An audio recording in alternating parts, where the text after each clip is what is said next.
How is everybody? Excellent.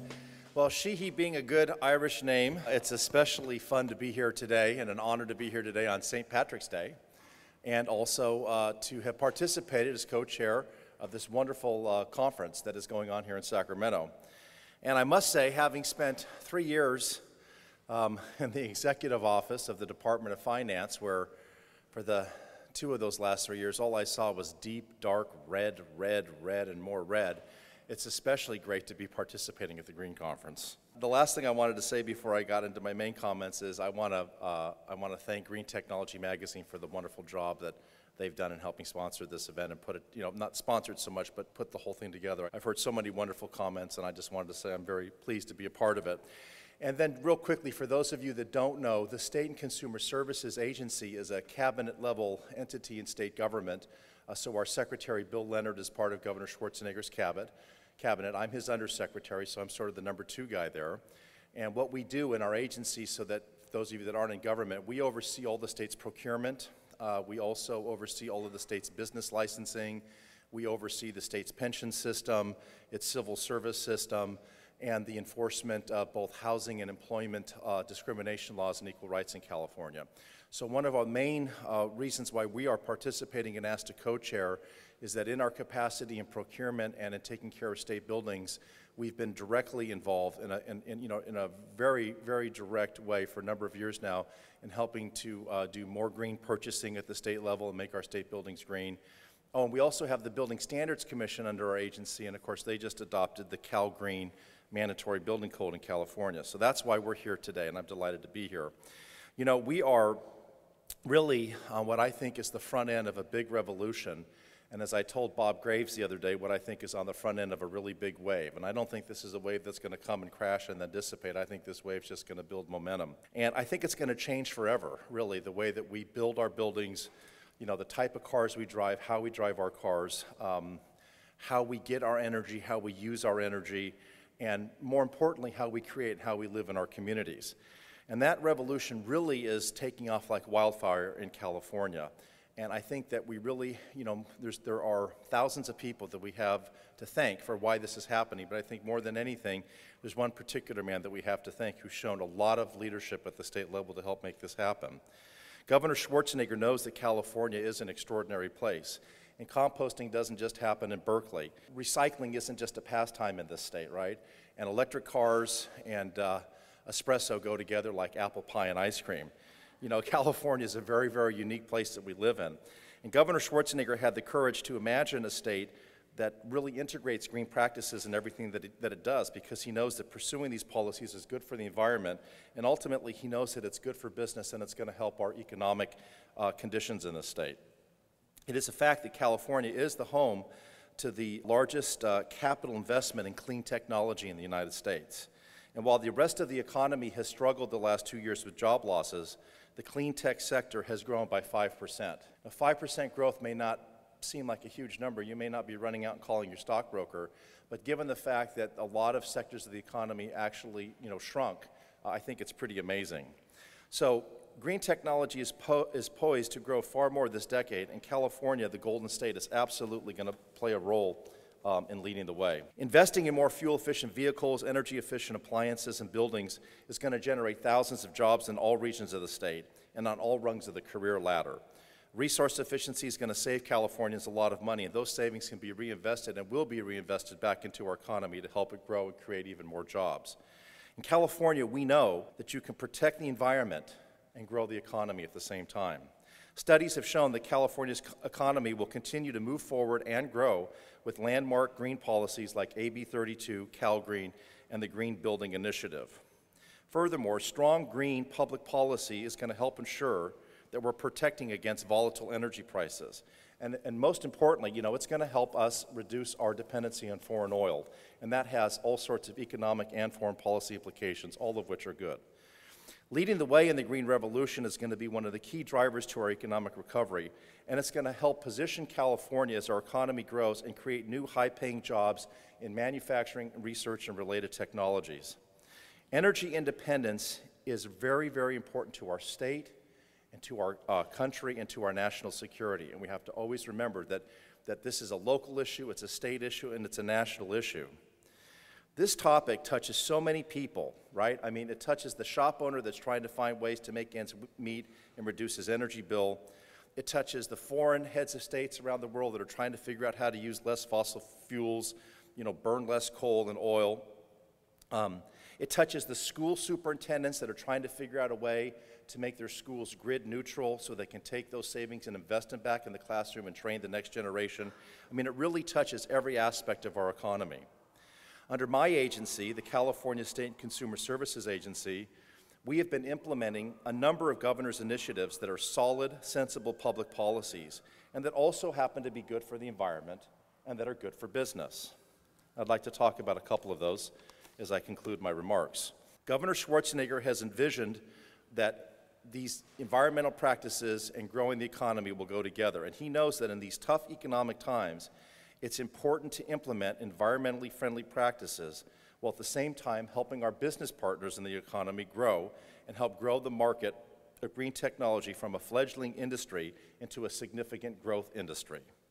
In 2004, Governor Schwarzenegger created the California Green Building Initiative, and he did this through executive order. The Green Initiative challenged state government to demonstrate leadership in energy efficiency and environmental responsibility in our state buildings, while also reducing the impact that state facilities have on the environment. And so what we did with this Green Building Initiative is we started going through systematically with all of our state buildings and retrofitting them to making them more energy efficient, retrofitting them to make them more water efficient. We started going through all of our plans for making new buildings and making sure that they were going to be built to LEED standards so that we could set an example in the building industry on how to construct green buildings. This Green Building Initiative that the governor ordered required the state to reduce grid-based energy usage in its buildings by 20% by the year 2015, and consequently reduce the associated greenhouse gas emissions.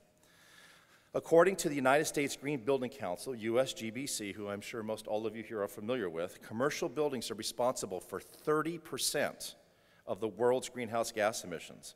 And the governor knew that his Green Building Initiative could have a wide-ranging impact on the state's contributions to reducing those gases. This initiative has been very, very successful with the state, and my agency has achieved USGBC LEED certification for 18 newly constructed buildings and 18 existing buildings that we have retrofitted. And the governor knows that there's a lot more to be done. In 2007, Governor Schwarzenegger's leadership was moving the state to achieve environmentally sound building maintenance and construction methods.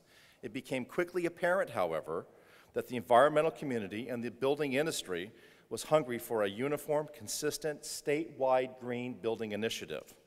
So the governor then directed our Building Standards Commission, which is one of the departments in our agency, he directed the Building Standards Commission to expand the work his state agencies were already achieving, and he directed them to work with key state agencies on the adoption of green building standards, a code that would be for all new building in the state of California. So what we wanted to do is to create a mandatory code that would be followed, from Humboldt down to San Diego, from the Central Valley to the San Gabriel Valley, a common, consistent building code that would allow us to save resources and reduce greenhouse gas emissions. And so, after 3 years of very, very hard work where the Building Standards Commission collaborated with many, many entities inside and outside of government and inside and outside of the private sector, in January of this year, the state ushered in a new era of green practices through the adoption of what we call Cal Green. Cal Green, kind of catchy, don't you think? Cal Green is the nation's first green building code. It's the very first one in the United States. And as often happens, California is a trendsetter, right? So what's going to happen is, and I have no doubt about it, and when you come back in the future years and you'll have new undersecretaries and secretaries up here, they're going to refer back to the adoption of this Cal Green. What's happening here in California is going to spread to other western states across the Midwest and to the East Coast. Cal Green is a historic achievement. It sets a sensible, intelligent floor for local governments throughout the state, and it breaks the and it sets the bar for the rest of the nation. Cal Green has set that bar for mandatory green building codes, And as I said, many, many states are going to follow, and they're going to follow soon.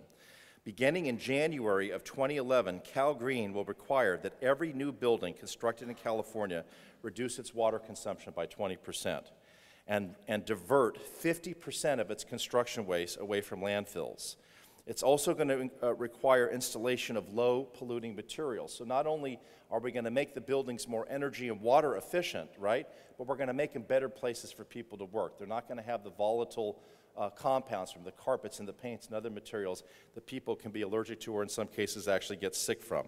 In fact, the California Air Resources Board estimates that the mandatory provisions in Cal Green will reduce greenhouse gas emissions by 3 million metric tons by the year 2020. 3 million metric tons just by having a green building code in this state. Creating greener communities and revolutionizing the way we live is all going to fall out from the adoption of Cal Green, and we are so proud of the Building Standards Commission and the work that they did to get that adopted. So in the coming years, the outcrop of Cal Green compliant buildings is going to populate this state. It's going to populate this state, and it's going to teach our children, the next generation, that environmentally sound buildings are a critical part of the state's infrastructure. Soon, California will not just be the golden state of opportunity, but it's going to be a national and an international leader of responsible conservation and active pollution reduction. And the truly remarkable achievement about Cal Green is that it was developed collaboratively with expert environmentalists, architects, builders, engineers, local and state officials. This was a really ground-up collaborative effort. It wasn't a top-down, it was a ground-up collaborative effort. And Dave Walls at the Building Standards Commission, who I know some of you know, just did a tremendous job in coordinating and spearheading this, and I know that Governor Schwarzenegger is very proud of him. So this is how we create sound public policy, bringing the best and brightest minds together in the private and public sectors to create a superior standard that business environmentalists can both support and be proud of. And remember, Cal Green was widely, practically unanimously supported by the business sector, not just the environmental sector. It was really a great collaboration. But California isn't done yet. We have more to do.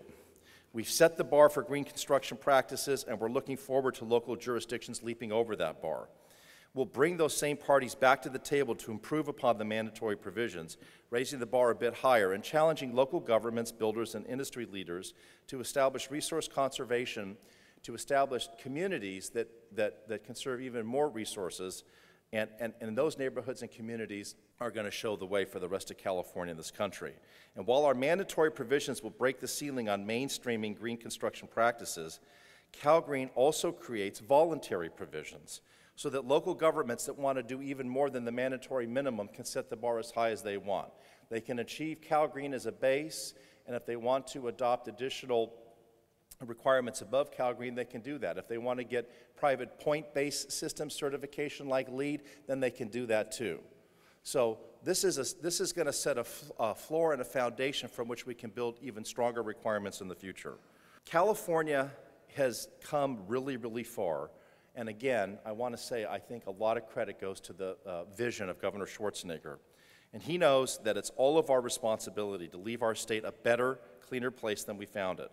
And that policies like Cal Green and the Green Building Initiative are groundbreaking achievements in California, and it's going to help lead the way in this country and set a great example.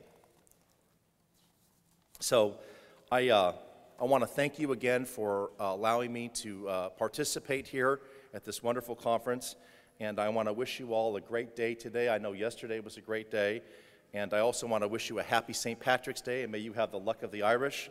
God bless you, and I hope to see you all real soon.